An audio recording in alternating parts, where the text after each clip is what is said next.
Dagupan City pinaiigting po ang pagbabantay kontra droga at bullying kaugnay ng insidente sa Tacloban City. Para sa detalye ng balitang yan, kasama naman natin Idol Kate Dispo.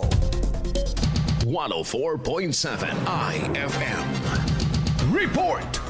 Pinaiigting ng lokal na pamahalaan ng Dagupan City ang pagbabantay sa mga paaralan laban sa bullying at ilegal na droga kasunod na naganap na insidente sa Tacloban City na nagdulot ng pangamba sa sektor ng edukasyon at komunidad.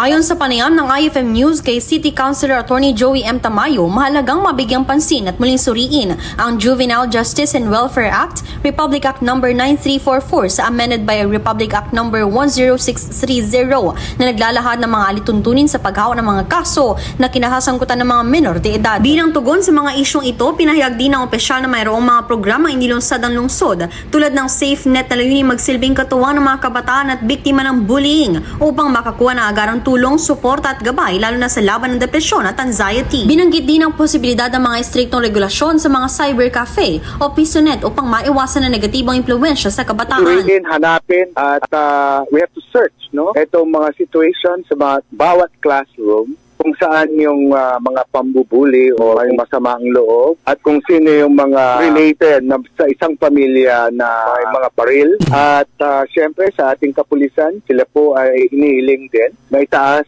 ang seguridad, lalong-lalo na sa pagsusuri ng lahat ng mga gamit na pinapasok sa ating mga eskwelahan. Nagpaalala rin ng opisyal sa mga kinaukulan na patuloy na palakasin ang koordinasyon ng mga guro, magulang at kapulisan upang matiyak ang kaligtasan ng mga mag-aaral. Samantala, hinikaya din ng mga kabataan na gamitin ang SafeNet at iba pang support programs upang maiwasan ang mas malalang problema sa kalusugan ng isip. Sa huli, binigyang din ng lokal na pamahalaan ang kahalagaan ng sama-samang pagkilos upang mapanatili ang ligtas, disiplinado at maayos na kapaligiran sa mga paaralan ng Dagupan City. Kasama mo mula rito sa IFM Dagupan. Ako po si Idol Kate Dispo. Tatak IFM.